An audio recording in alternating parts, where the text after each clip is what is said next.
Hello and welcome to this month's episode of Mines and Money 5 at 5 on the road to IMARC, sponsored by Peak Asset Management. My name is Kimberly White and I'm one of the team members with IMARC and Mines and Money. I'd like to start by acknowledging the traditional custodians of the land throughout Australia and their connections to land, sea and community. I live and work on the land of the Bunurong people of the Kulin Nation, and I pay my respects to their elders past and present, and extend that respect to all Aboriginal and Torres Strait Islander peoples who are here today. In this session, we will hear from each mining company in turn, who will then take questions from our investor panel and the audience.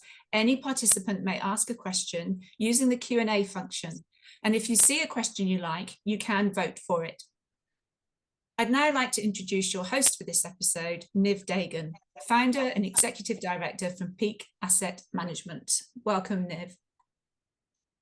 Thanks, Kim, and thanks for everyone to join us here, and really looking forward to hosting a fantastic panel as well. So my name is Niv Dagan. I'm the executive director of Peak. We're a boutique investment management corporate advisory business, Melbourne-based, and our whole model is all about co-investment. So an investor being a high net worth or a small cap fund won't get a deal from us unless we're co-investing our own capital behind it. And what we have seen in the last probably few months is a foray of more money coming back into the markets. Today, the Reserve Bank finally kept interest rates on hold. We're seeing the US interest rates starting to fall, cheaper money to come in, Chinese stimulus starting to hit the market, and all leading up to the US election. So we are seeing commodities, probably the cheapest level on a risk-reward basis we've actually seen probably in the last 10 to 15 years. So with that on note, we're really looking forward to welcoming our first presenter, Paul from AKN. Paul, welcome, and look forward to hearing from you as well. So Paul Williams,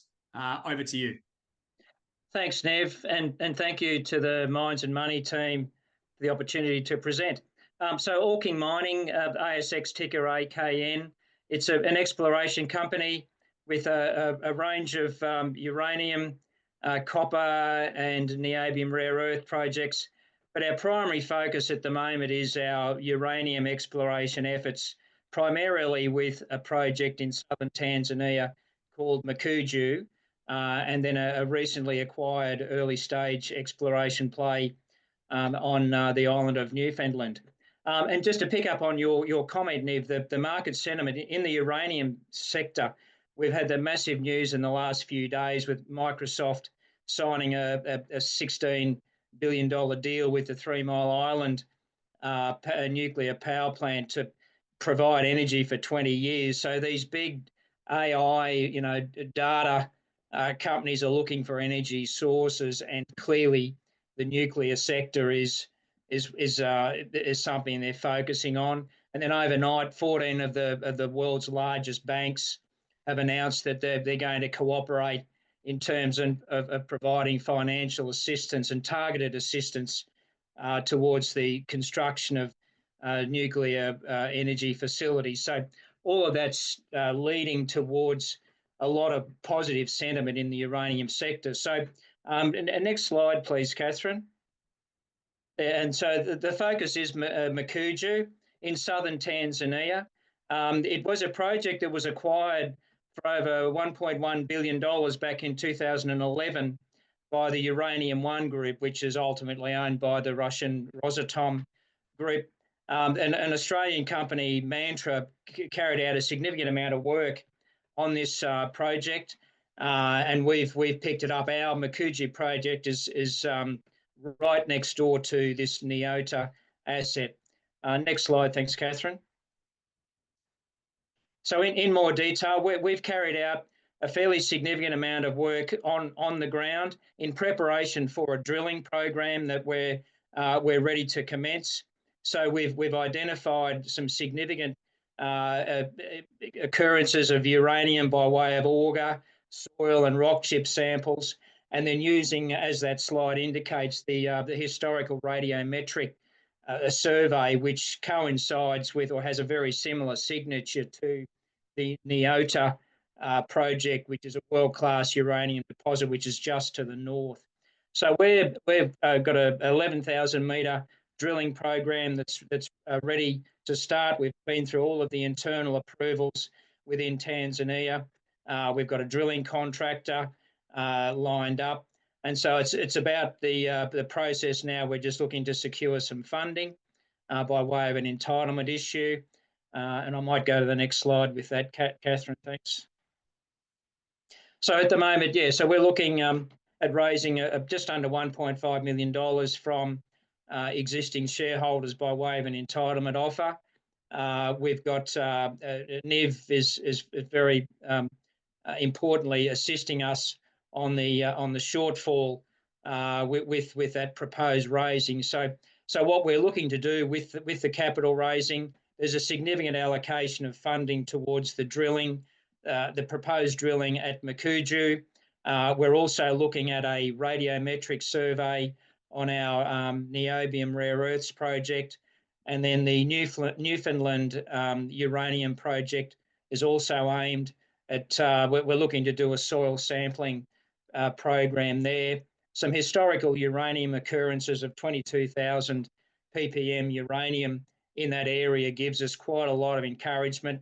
And there's an existing ASX-listed company, Infini Resources, who are at the moment carrying out a significant program a couple of 100 kilometres to the north of that project in Newfoundland, and they're generating some exciting soil results. So we're in a position, the focus is on the uranium sector. We've got an exciting project called Mukuju, which is in a very, very well-known area, and we're ready to drill, and that's the purpose of this capital raising exercise. And at this stage, I think I'm just about up for time. So I'd appreciate any questions that people may like to raise, and hope the investors are gentle with their questions. Thanks again for the opportunity. Well, fantastic presentation, and thanks very much. So just what I did note, if anyone's got a question, there is a chat box or the Q&A, and please feel free to add some questions. I might kick off. Paul, uranium, flavour of the month, as you mentioned, you've got some wide different projects. One of them that you've just really recently picked up, the Codroy project, 22,000 ppm. I mean, what are you expecting from there? And also, you've got an updated drill program coming up as well. Some exciting developments with the use of funds, and just for transparency, obviously, PKASSET Management were leading the raise, and we've just recently, I personally put in, I think, around $85,000 in the placement, so we are aligned. So yeah, look, just probably two questions there on the two projects. Yes. So Grand Codroy, the Newfoundland project, it's early stage, but you're going in there with known mineral occurrences, and with those sorts of grades, if we could, and some of the grades that Infini are reporting to the north, like we're in a different geological unit, but it creates a lot of interest. It's a North American project. It potentially has a similar style to the United States uranium deposits. So look, we're very happy to have been able to pick that project up, Nev. And then obviously with the drill ready project in southern Tanzania, we're working closely with the Russian group. They're making available their camp facilities. They've got a laboratory there. So one important thing is we'll be generating results very quickly after drilling starts from preliminary XRF readings and assay readings.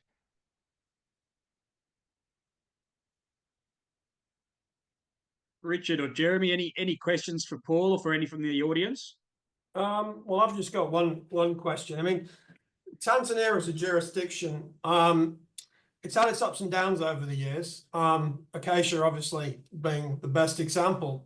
Mm-hmm. I'm actually quite invested in the graphite space, so I'm quite sympathetic to your situation, because the graphite guys suffer from the same kinds of jurisdictional risk. Can you just tell the viewers a bit about your experience working there? Perhaps paint a picture.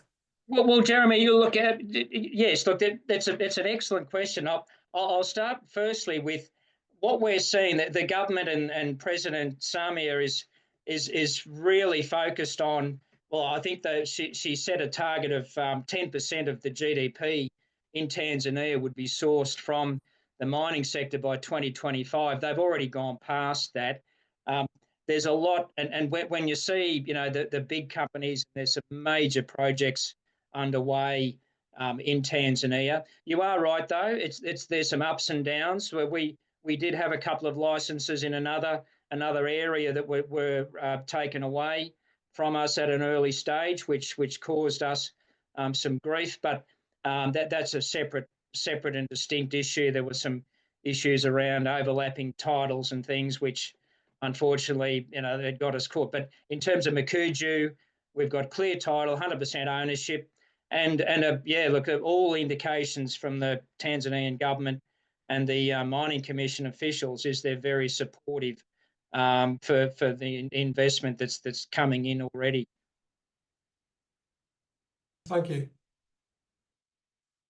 I wanted to ask you two quick things. I'm not very familiar with the jurisdiction, so I would ask first, what's the kind of situation, kind of expanding on what Jeremy asked, the rest of the explorers, like the sector locally, if you can mention a couple companies that are active and what's kind of what they have experienced, and that in a more wider perspective, if you could point out one or two peers more generally, not necessarily operating in the country, but two companies that you would feel are,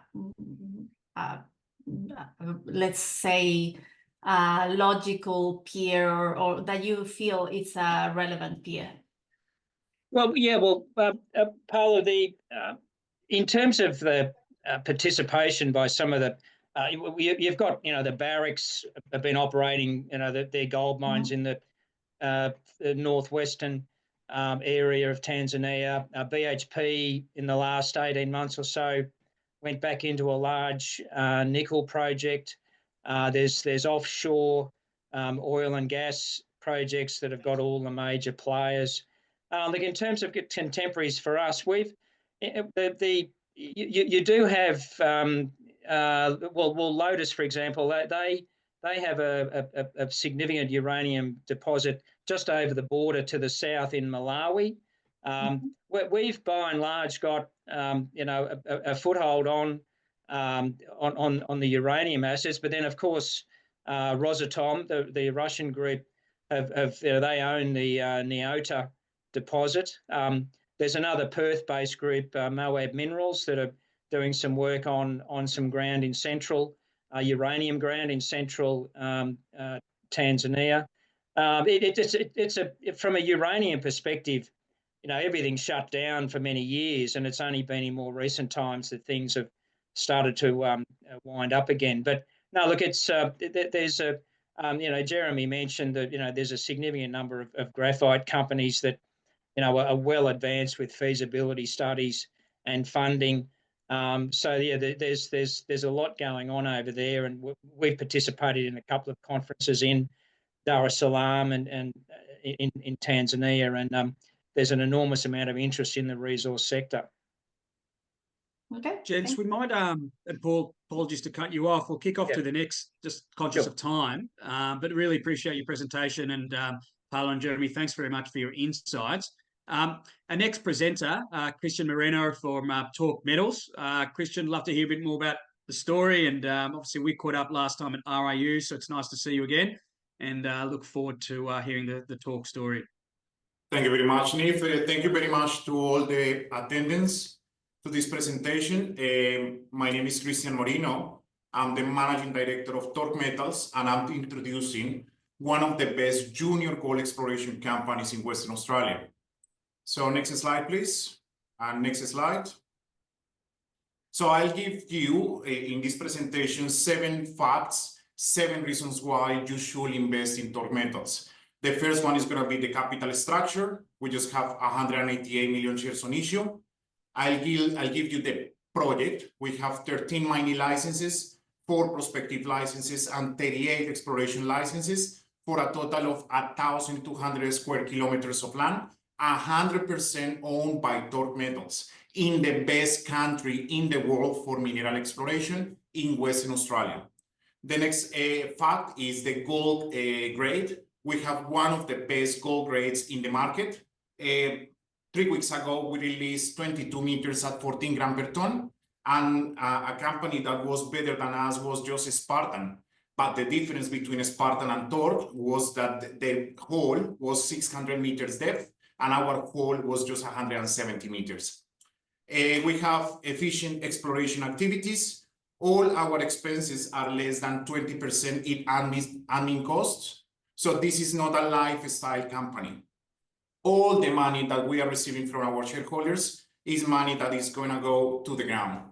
Next fact is probably the diversification between gold and lithium. We have a mineral resource estimate that we released to the market the last week, 250,000 ounces of gold at 3.1 grams per ton. We are talking all-time record for gold price. We are just $15 far away from $4,000 per ounce in gold in Australia. So this is significant for the industry, and this is significant for Western Australia. Skilled personnel, well, a very serious technical team with me, resource geologists, geophysicists, data scientists, engineers. So very, very solid technical team supporting this company. And of course, for fast-tracking activities. We are drilling. We are about to release additional results for Diamond, additional results for RC drilling. So once again, one of the best gold companies, junior micro-cap gold companies in the market at the moment. So next slide, please. So after this quick summary, once again, the capital structure of Torque. This is the sort of corporate structure of the company before the capital raising that we did the last Friday, Friday. That was totally oversubscribed. To be honest with you guys, we were not looking for that amount of money. We was just looking for a small amount of money, but we received significant offers for our shares. And well, we ended up taking $3.1 million. But believe me, we received a lot of offers out there. 188 million shares on issue. After the capital raising, we will end up about 210 million shares on issue, a market cap of about $23 million, and an enterprise value about, we will have in the bank probably $3 to $4 million. So the board of directors, Cristian Moreno, Andrew Woskett, ex-managing director of the Metallica and Minotaur. So plenty of experience in this company. So next slide, please. The project, as I mentioned before, we are one of the biggest tenement holders in the region, in the best jurisdiction in the world for mineral exploration in Western Australia, 1,200 square kilometers of land. And by the way, my neighbors, Goldfields, Northern Star, and West Gold. Next slide, please. We released to the market, as I mentioned before, 250,000 ounces of gold at 3.1 grams per ton. 190,000 ounces of those are open pit, and just 60,000 of those are underground. The open pit potential is about 3 grams per ton, and the underground potential is about 4.1 grams per ton. Next slide, please. This is the resource estimate. We are in an area of 2.5 square kilometers of land. But by the way, as I mentioned before, we are one of the biggest tenement holders in the region, and my Paris Gold project is open to the north and to the south. I have mineralization identified to the north, mineralization identified to the south, and I have an area of 350 square kilometers, totally continuous to this mineral resource estimate, and 100% owned by Torque Metals. Next slide, please. And these are the grades, 22 meters at 12 grams per ton. Next slide. 22 meters, again, next slide, please. 35 meters at 14 grams per ton. Next slide, please. 16 meters at 7 grams per ton. Next slide, please. If you keep passing a little bit more. 48 meters at 1 gram per ton. Next slide, please. 14 at 7. Next slide. 39 at 6 grams per ton. Next slide. 41 meters at 6 grams per ton. Next slide.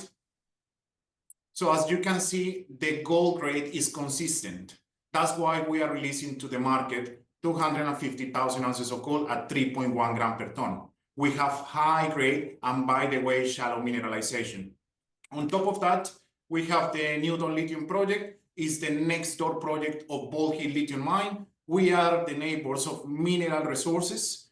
So in the gold project, we have neighbors West Gold, Northern Star, and Goldfields. And in the lithium project, my neighbor is Bald Hill with a processing plant, active processing plant. And here we have an exploration target between 8 to 14 million ton lithium 1%. I understand the lithium is not good in the market at the moment, but it will come back. And when this market receives lithium back, we will be prepared to capitalize this particular project. Next slide, please. And this is what is coming for Torque. I have to release results of diamond drilling. I have to release 8,000 meters of RC drilling. I have soil samplings in my lab about to be released. We want to do an exploration target. We are exploring the idea of a toll trail agreement with processing plants nearby. And by the way, we are surrounded by processing plants. We are surrounded by the processing plant of Goldfields St. Ives, and also the processing plant of West Gold Kingsville. Next slide, please. So this is a final summary of why you want to invest in this company. Once again, it's one of the best junior gold exploration companies in the market. We have a high-grade gold resource. It's a resource. It's validated by York, by competent persons. We have 1,200 square kilometers of land, a healthy capital structure. We have cash in the bank. So what else do you want? This is one of the best junior gold exploration companies in the market, and Torque Metals is a stock that is significantly undervalued. Thank you very much for your time. Cristian, a fantastic presentation. I'm just conscious of time. Probably got one question, whether it is from the audience or from you, Richard. Do you want to maybe Richard Morrow jump in? Excellent presentation there on that. With $15 million market cap and 250,000 ounce resource there, you're trading on about $60 an ounce. Are any of those recent drill results you ran through there included in the resource? Thank you very much for your question, Richard. So all those great results that you see there, they are including within the mineral resource estimate. However, the 8,000 meters that we are currently drilling, those 8,000 meters are expansion of the current mineral resource estimate. So because of clearing the market and all these sort of things, since the 1st of September, we stopped including additional resource into the MRE. So since the 1st of September, we stopped the lab to sending us any kind of result, and we have a lot of results in the lab ready to be released to the market.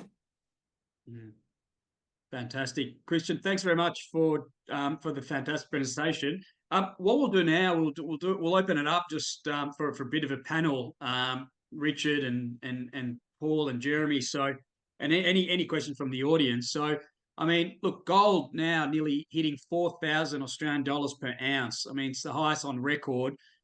Jeremy, from your perspective, how do you see it play out? Do you see further upside? What's driving it?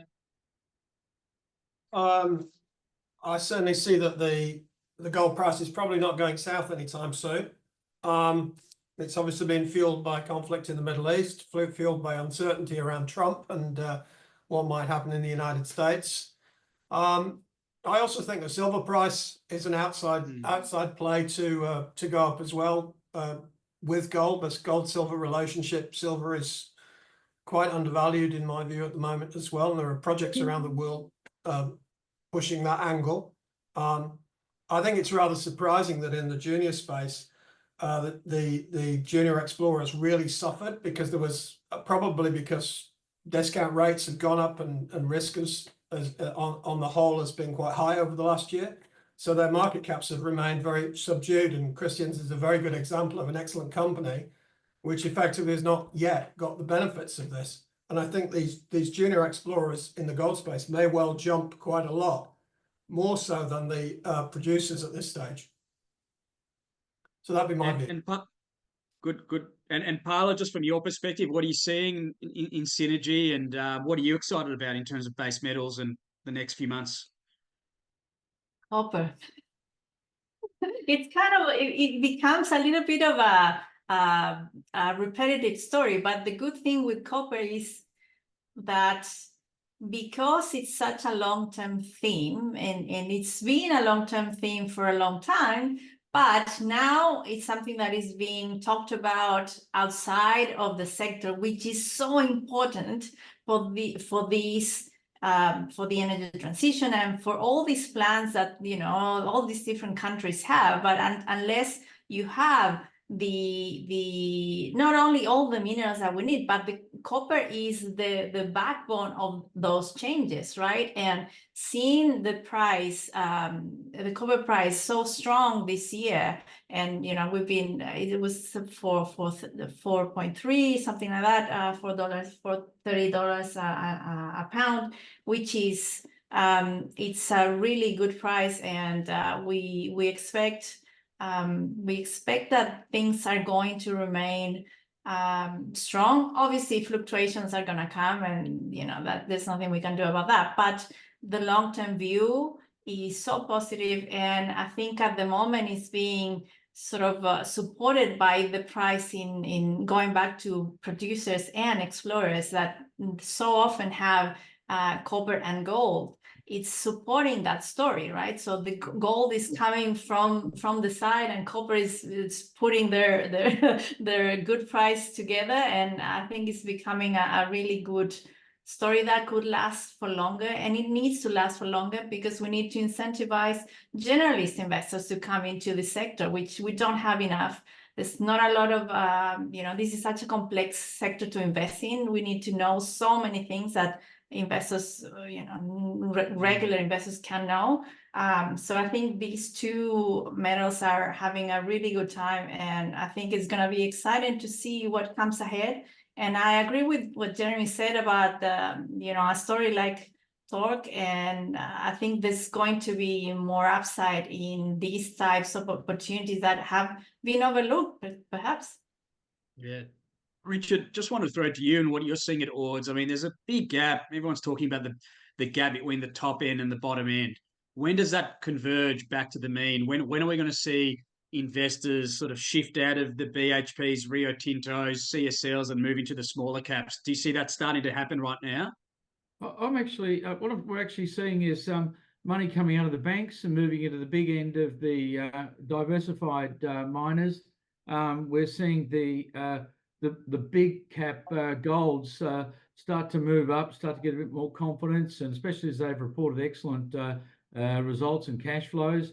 We start to see that rotate down into the smaller mid caps, I should say. Haven't quite got down to the small caps then, but they'll get there. It happens every time. At the Lowell Resources Fund, the Hook Manage, we've moved up from about 30% weighting to gold to close to 50%. I don't think we're the only ones who've done that. We're also starting to see a few of the old American names start to show up in a few substantial shareholder notifications, and hearing a few bigger placements get away. Astral this week, and Firefly too, that apparently were snapped up with a lot of American interest in that space. So it's a really classic gold recovery boom after 3 or 4 quiet months. We're all feeling sorry for ourselves, and then suddenly bang, you come in one morning and it's whoa. A good nearly 4,000 Aussie dollar gold price to do that to you. Yeah, that's spot on. But guys, good open chat. And if there's any other questions from the audience, please direct them after the conference or the panel. Just want to move to the next presenter. So Gavin Loyden from QEM. Gavin, looking forward to hearing from you and the story.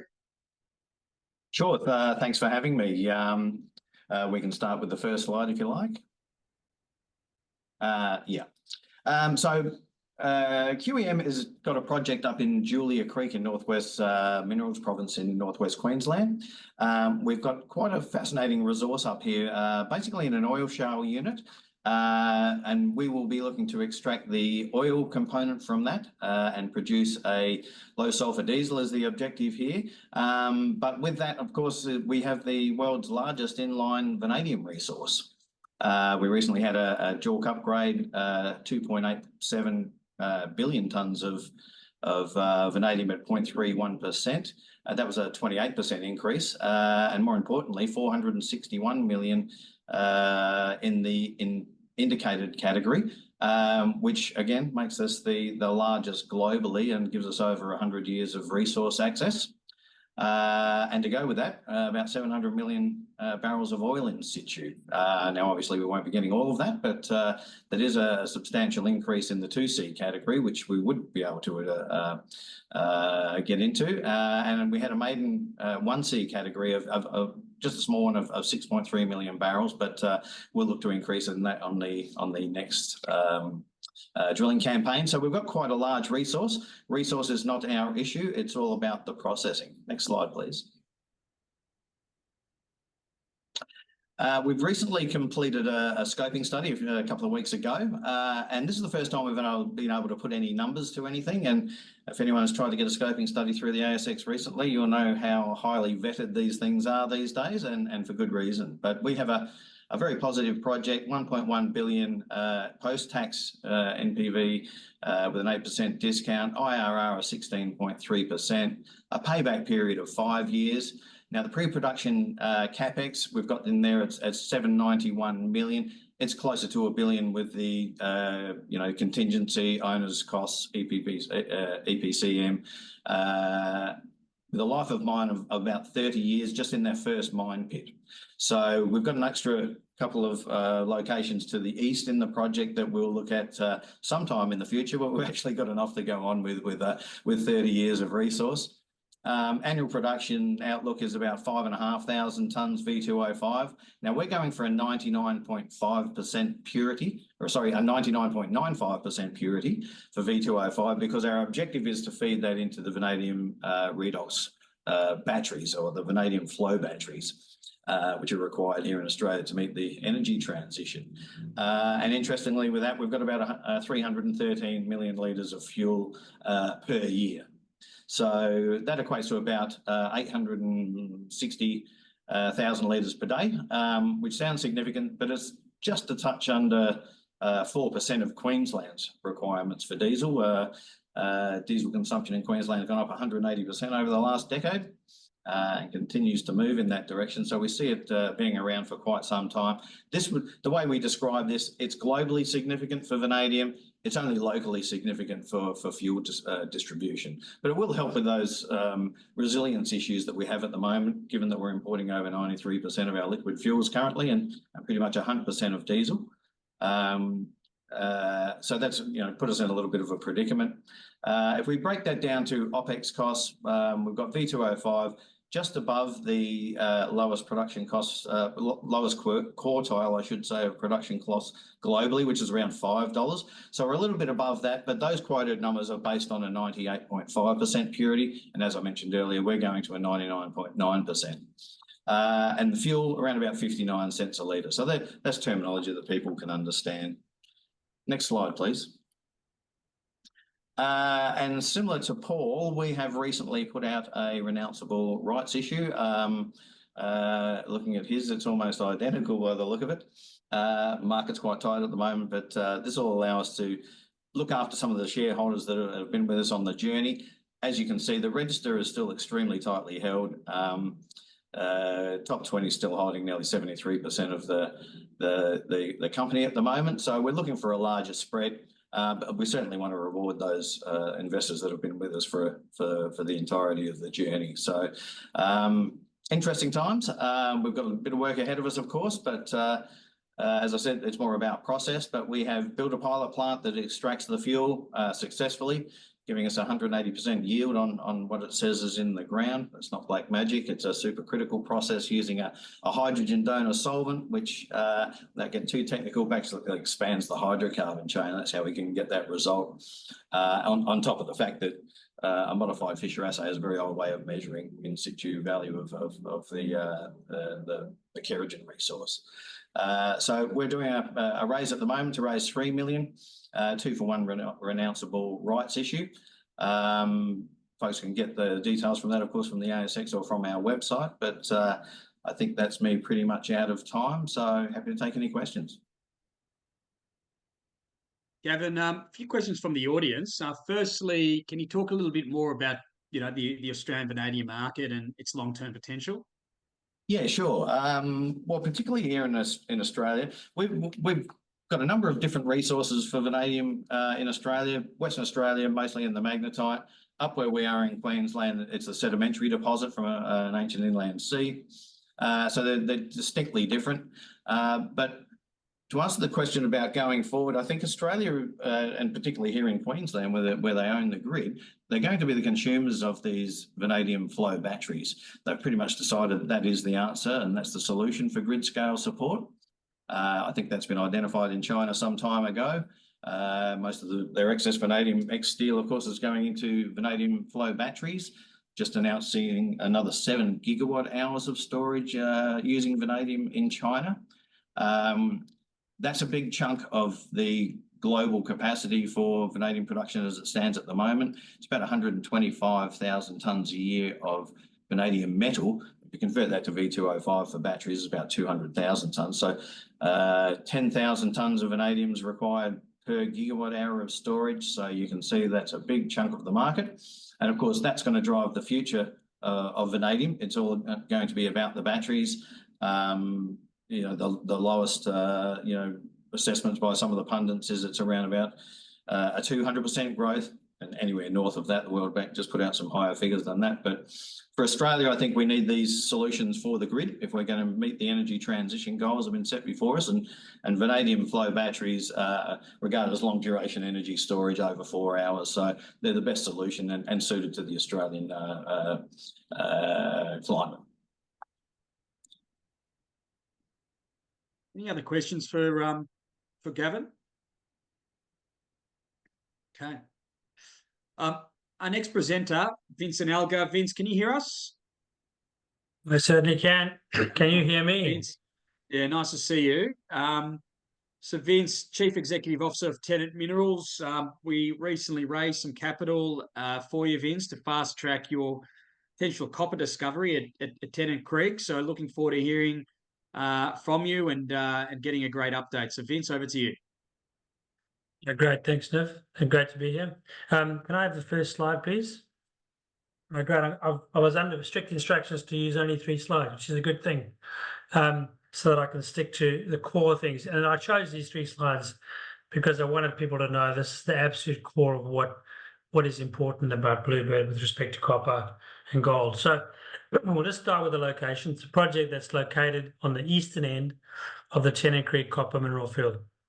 Now, you have to take some time looking at this map to look at that this area actually produced over 5 million ounces of gold and 700,000 tonnes of copper over a relatively short period, had multiple mines operating, producing both gold and copper from gold and copper concentrates or gold on its own. Now, you'll see if you look closely at this map, you'll see the big dots are effectively well over 1 million ounce deposits, and the dots that have got orange inside of them are copper and gold deposits, which produced over 100,000 tonnes of copper and gold. So there's some monsters in here. The other thing you'll notice is that the light green on this map shows where the underlying geology that supports all these deposits on these long structures actually is.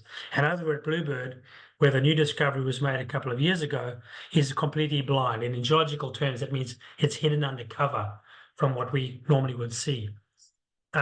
Essentially giving us a huge upside here. We've made a new discovery in this field that shows that on our tenements alone, we've got a bigger opportunity to extend this discovery. And at the moment, up until this point, we've had some significant intersections across time. So just go to the next slide for me. So just recently, we put out some drill results from a program we've done. But in addition, on the left-hand side of this plot, you'll see some older intersections we've had in this area before. So there's some significant widths here. What you're looking at in the diagram is some of the intersections we've had more recently. So if you concentrate on the purples and blues, you'll see that's the ore body as defined. It's a couple of 100 meters long and a couple of 100 meters deep. And with the grades we've been getting of like 2% copper, 11 grams of gold, 2% copper, 7% copper over 14 meters in the past, we've got a significant body of mineralization already. What we were able to achieve in the recent program, in addition to finding some significant gold grades up in the we had 5 meters at 8 grams in one of our recent holes, included 22 grams of gold with quite a significant bit of silver, 41 grams of silver. This ore deposit contains copper, gold, silver, and a little bit of bismuth. And what you're seeing in these iron oxide ghosted systems is an extension that we've discovered in the most recent drilling. And you can see those multiple lenses there, both on the east and west of Bluebird, we're seeing extensions. And as a result of this work that we've done and the size of the field and the size of our tenements, we intend to go back to the field later in this year. There's still a couple of months left of the field season to go back and not only extend this deposit, but also look across our entire tenement holding for repeats of Bluebird, which are more and more likely to be occurring given our detailed information we've been gathering. So we're super excited about what we can do here at Bluebird, not only from what we already know, but what we can use along strike to the east and west. And we'll definitely be back in the field without a doubt. If you can go to the next slide for me. I've just spent the last few years in vanadium and vanadium processing, as Gavin will know. But one of the things I've learned in that space is that it's absolutely essential that we understand the metallurgical test work. So early on, when I arrived at Tennant early this year, we got on and we finalized some very, very detailed cleaner flotation test work, which shows we can produce absolutely fantastic concentrates from this. These are commercial level concentrates, can be compared to commercial level products. And this can be done relatively straightforward. We also see some very high grades in these concentrates that take the gold in an economic way through to the concentrate, just like the old times did. So I'm super excited by three things. The field is a field that needs to be reopened up as a very productive field. Secondly, the company has been extremely successful in finding mineralization at Bluebird and in extending it, and will continue to do so. And the metallurgical work that supports this tells us we can get these deposits and take the minerals out of them and recover the very important copper and gold from these projects. So thanks for your time. Vince, an excellent presentation. I might kick off. So just in terms of what you're seeing, I mean, how do you extend the resource, the potential resource? When does that happen? Is a current drill program has an ability to increase the JORC, or what is the company sort of looking at, sort of the next step? So there's always had a two-pronged strategy here, Niv. The deposit is the deposit, so we need to carry on extending that deposit. What we've done with this last program is show that it's still open at both ends, so we'll continue to add to that, but not exclusively so, because what we've learned from our drilling so far in the detail is that we can look further along strike on our own project tenement. So we have nearly 5 kilometers of strike to the east and west of us on this one license, which sits right inside a critical ironstone corridor, which has a number of cross-intersecting structures, very similar to where the larger deposits are in the field. And we haven't tested those fully. So our strategy is always going to be two-pronged: grow the resource so we can start to build up the inventory, which leads us to a commercial outcome with respect to copper and copper mining, but continue to grow our regional targets, which are in fact more like brownfields targets now, because they're just down the road to the east and west. Every hole we drill in Bluebird, we learn something new about what we should be looking for outside of that. And that's really what our strategy is going to be. You'll always see two sets of results from us as we expand our work. Because in there, if there's 20, 30, 40 million tons hiding in that corridor, we've got to look very hard for it. We know this, but we've got the core of it that tells us something is there that is very well worth chasing.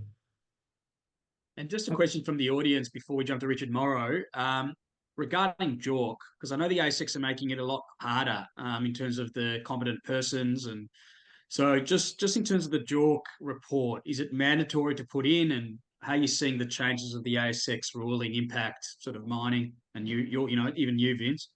Yeah, I've been spending a bit of time looking at what the ASX code is going to be doing. Luckily, JORC 20, whatever it's going to be, 2020X, will be out in a while. I don't think they'll get it done by next year. It'll be JORC 2026 by the time everyone stops arguing.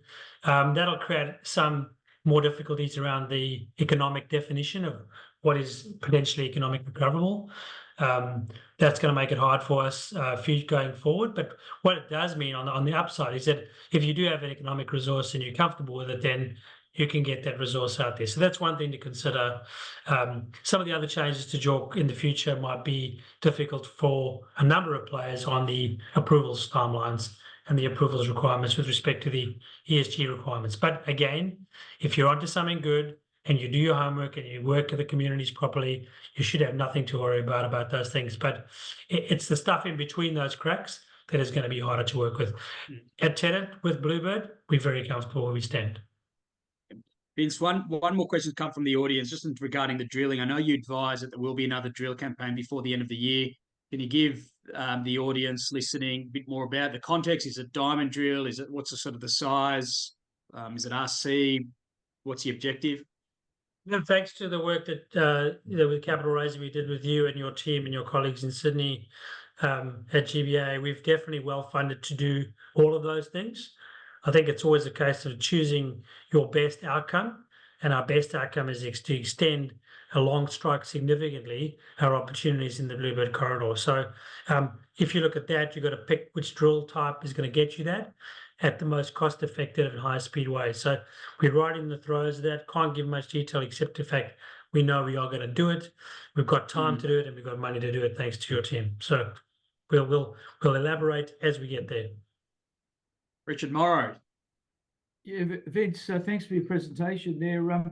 Tennant Creek Field has been a bit frustrating for a few operators over the last sort of couple of decades. What are you doing differently to the others that have been there for quite some time? It's a great question. It's one we've been debating up in Darwin at the mining conference last week with some of the operators, Richard. It's very important that all the players in the field take off the glasses that say this is a model-driven field and look at the fact that mineralized deposits in that area take many different forms, and that they won't give you the same signal both geophysically, geochemically, and you can't go and say, I've got a silver bullet to find them. You've got to use the best exploration techniques available and make sure that you're open-minded with the data you get, but get good data. Because as the previous MD of Emerson, who's suffered many a year in that area himself, put out to me in a coffee meeting, he said, look, don't think you'll find the ore body if you drill a hole right next to it. You might have to look a bit more closely to find it. So it's really critical that we keep an open mind and do good science and do it properly in the area. And that's what Bluebird is. Bluebird is a discovery undercover, which shows that is possible, even in recent times. So there's a lot of undercover areas there. It's a super exciting area to be in. And it's a big field, as we know. So the prizes are hidden from us. We'll find them, Richard. A general question. I mean, probably for you, Jeremy. What are investors looking at in terms of small cap mining companies when you're making an investment from your perspective? What should investors be looking at? Well, we're looking for a pathway to see appreciation in the share price. Now, that can be appreciation in the share price through having a pathway through to commercializing the project. It can be a pathway which relates to having some kind of technology which is of interest to other people. It can also be a pathway which says, I'm sitting next door to Silver Lake or Red 5 or whatever, and there is an opportunity here for synergy. So we're looking for something that is going to be a trigger to actually create value. We're looking for management who can do that, and we're looking for a well-funded and a company with a decent capital structure. Really, that's it. Yeah, I think, and Paola, just on that and relating to Vince, because I know, Vince, you're a big shareholder, but of your own company. I mean, when you're looking, Paola, from your perspective, I mean, how important is having management having skin in the game and hard cash relative to performance rights or that alignment side, I think, from an investor's perspective, to ensure that, that they feel aligned? How important is that when you're looking at from your end? Yeah, I think it's super important. However, this one time that you have to be mindful is when, let's say, a company has just hired.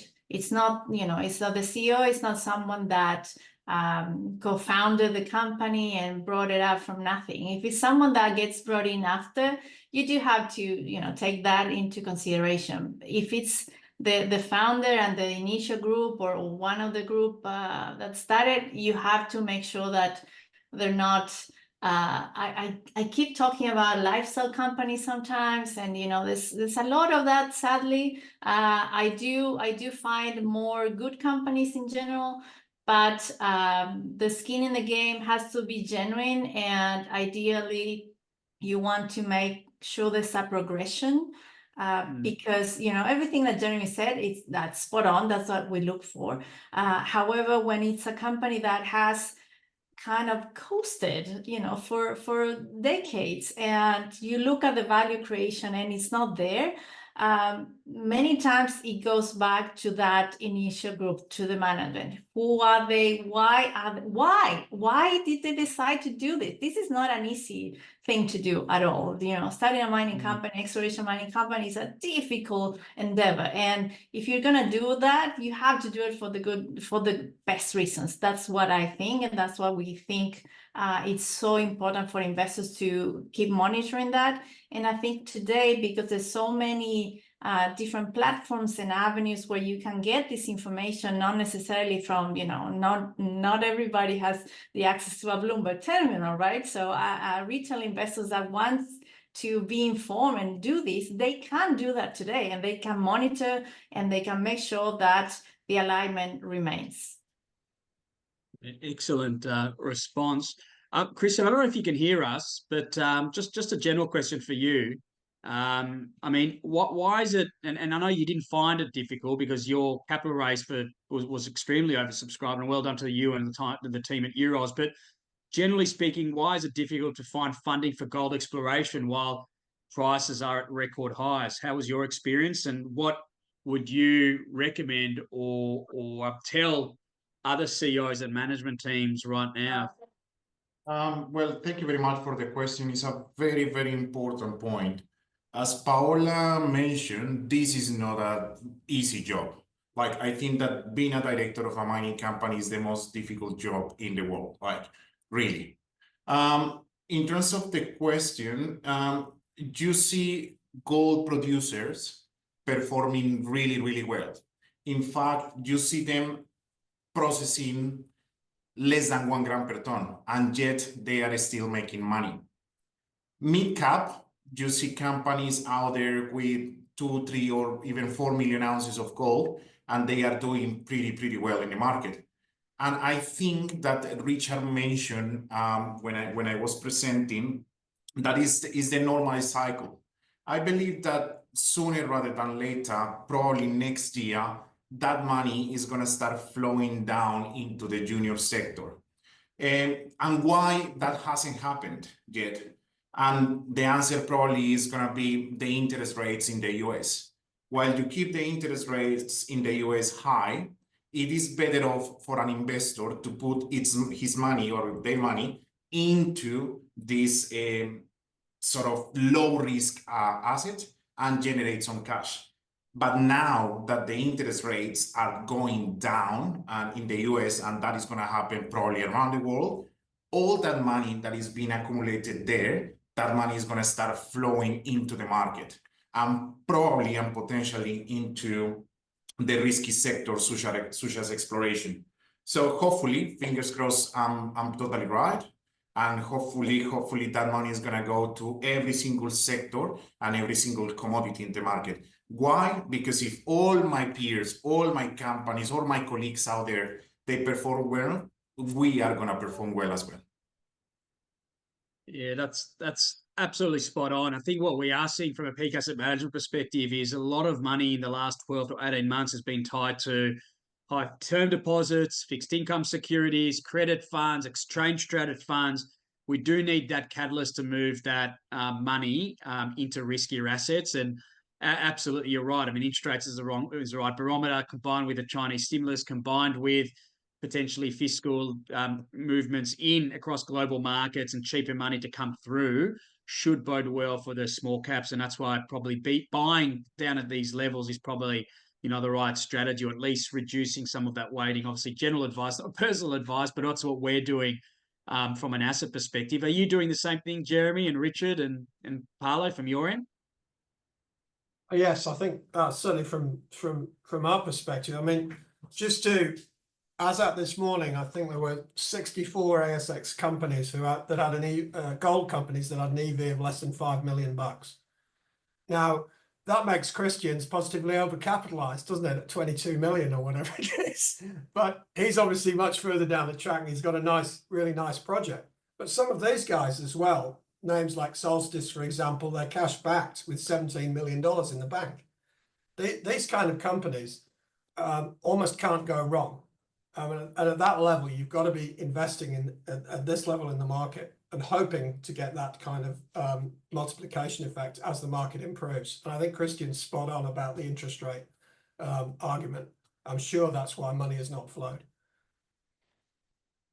Yeah, I think it's a brilliant time to get bang for buck. It's, there's so many opportunities, so many really good assets, really good teams that have, for the situation in the market, that the prices, the valuations are just ridiculous. And that's why we're seeing, these big acquisitions. That's why BHP, not Rio, really, they're not trying to do that, but we see BHP, we see Landing, we see all these different companies trying to buy, because they know this is a really positive time to buy. It's too cheap. Obviously, when you buy, you think it's the bottom, you will never know when it's the bottom. No one can know. But I think it's a really good time to find outstanding assets at prices that I think we're not going to see, in a decade. So yeah, that's what we're keeping an eye. We're making sure that we take on those opportunities.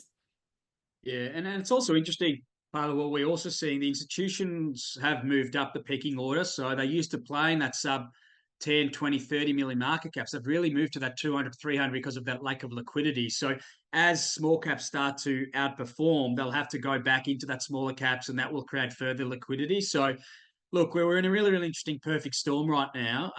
Before we end, because we are approaching 6 o'clock here, Australian Eastern Standard Time, any questions from the audience that you want to ask any of our CEOs today? Okay. I did have one more sort of observation from lithium, because that's been sort of the, how do I say, 12 months ago, we were in Perth and meeting with investors, and, Wildcat, Azul Minerals, targets, consolidation. It was just an amazing time to be. What are you seeing, Jeremy, and even Vince, from your perspective? Are we going to see another lithium bull market again? And the reason is, I think, if we do see, because the retail investors are so in love with lithium, hopefully that translates into buying into uranium, copper, gold, and some of the small explorers. But what do we think we're going to have another lithium boom coming up in 2025? I'd like to give a plug for Paola's comments about copper, actually, because I think copper is the better go than lithium presently. As far as lithium is concerned, I think what we see is a bit of a fashion parade.